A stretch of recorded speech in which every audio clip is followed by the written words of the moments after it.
So if I can be honest, growing up listening to Kanye West, whenever I would hear Pusha T featured on one of Kanye's songs, I wasn't too crazy about it. And I was even critical of how Pusha T would rap. And I just didn't understand the hype. I was a big Kanye fan, so I appreciated Kanye's flow and his energy and his production quality and all that.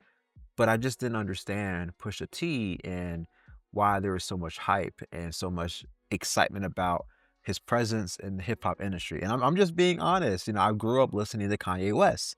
So I was listening to Kanye and just kind of putting up with whoever else he had featured for the most part. I didn't feel that way about all artists, but I did feel that way about Pusha T. Now, when I tell you listening to this Clip's new album, Let God Sort 'Em Out, like I don't know what drew me to the album. Maybe it was the rollout. People keep talking about how good the rollout was, and maybe I could say it was a rollout, or maybe it was a couple of singles that first saw, like Ace Trumpets. I saw the Colors performance of Ace Trumpets, and that was good. But I don't know why I was drawn to this album. So I listened to it, and then I listened to it, and then I listened to it. Man, this album is just quality through and through. This album made me think about hip hop in a new light as well, because you don't really hear albums like this. I mean, at least I'm not hearing albums on a large scale like this. And granted, this is kind of me getting reintroduced to this sound. I grew up listening to Biggie, Tupac. I'm really attracted to underground hip hop. I've even started listening to MF Doom recently. So I'm really young and I'm really behind when it comes to a lot of this. But I must say that Clips and this new album just has given me a new excitement for hip hop and a new appreciation for hip hop, because this is hip hop through and through. And I love that Pharrell produced, I think, all of the songs. And I don't know, there's just something to it. So I'm going to go through the songs track by track, just offering some thoughts and further dishing out why I believe this is the best hip hop album in years. So the album starts with the song The Birds Don't Sing. And when I first heard this, I didn't really catch what was being said, but I think John Legend's singing was just is good, is real good. But man, these words they're really impactful. The birds don't sing, they screech in pain. This is the chorus. And I love that because the song is about Pusha T and Malice and the loss of their parents. And so they're writing about the different perspectives they have and their last encounters with their parents. So this song is about what it might mean to not have parents around. And so you get this image of a bird not singing, but screeching in pain because of the loss that they're experiencing. I think that's just a very interesting way to start a hip hop album. You're starting with vulnerability. You're starting with, things are not exactly what we thought they would be. And we've lost some significant things in our lives. And this is how we're going to start this new project.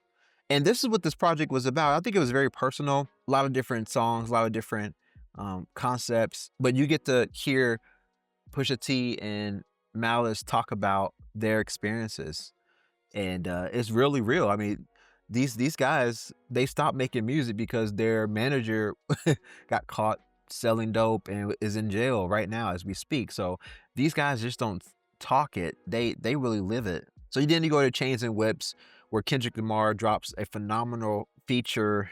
I still don't really quite get the what the song is about, but it's a banger, that's for sure. Love Point of View with Tyler the Creator. Tyler the Creator has another good line. In that POV, I mean, Pusha just his choruses are just real good. POV, I mean, that's just legendary. Love So Be It as well. Love the video. One thing I really appreciate about them, especially the videos for this album, it's hip hop. I mean, it's you're not flashing anything else, not the women, not like you're not trying to grab. I mean, it's just very classy and grown. And this is what I think hip hop should be, especially these rappers are in their 50s. So they're I think they're making music to reflect that. Ace Trumpets, I love Ace Trumpets, man. Yellow diamonds look like pee pee. I say that all the time.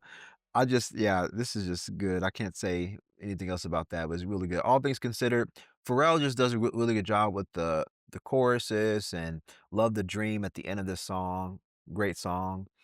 MTB TTF. This is Mike Tyson blow to the face. This was cool. None of these songs are skips. I mean, if I'm listening to it, I'm listening to the whole album.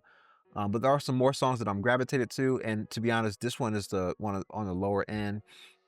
Love the EBITDA. I mean, I don't know what any of this means. Obviously, this stands for something, but this is a good song. I mean, the energy is just, ooh, it's a vibe. You know, you just moving like Pharrell know what he's doing. Love FICO, and I love the man. Malice just kills it with that last line because he's like, he says all this stuff. Then he's like, he ends with, "You gonna see this on Dateline in the first 48 because this is really ish I hadn't done." I mean, he he killed it with that. The energy and just the excitement you get listening to this reminds me of rapping in high school around the lunch table. You know what I mean? So there's just an energy here that it's hard to replicate. Love and Glorious Blast Bastards. Think that's pretty good. Like I said, this is probably on the lower end, even though none of these songs are a skip. I love So Far Ahead. Pharrell's just like so low key with it. It's kind of hard to describe, but you know, he starts to sing. You're like, is this the chorus? And you're like, oh, yeah, it is the chorus. And by the end of the chorus, you're like, man, this chorus slaps.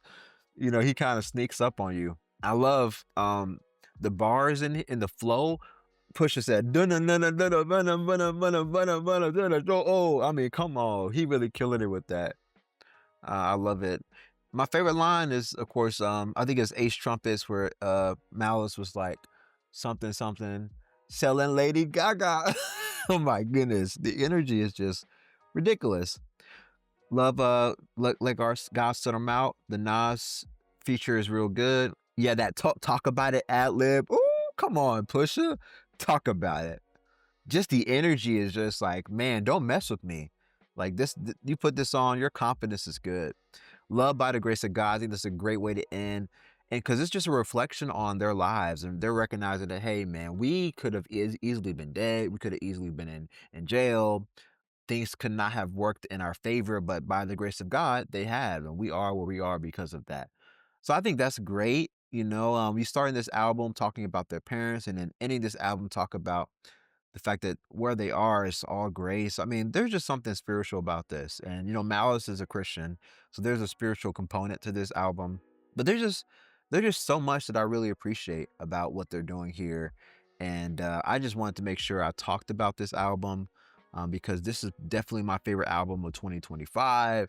And it probably will be my favorite album in the last 10 years or so. I mean, I don't know of another hip hop album that is touching this. I mean, granted, Kendrick's albums have been really good. I really appreciate his stuff recently, but like a duo album like this, and it's really hard to do a really good album as a duo. So they killed it. And granted, I have been going back and listening to Clip's old album, and the energy is very similar. I mean, these guys, they know what they're doing in Virginia, and it's funny because Pharrell, Malice, Pusha T, they're all from Virginia. Even Timbaland.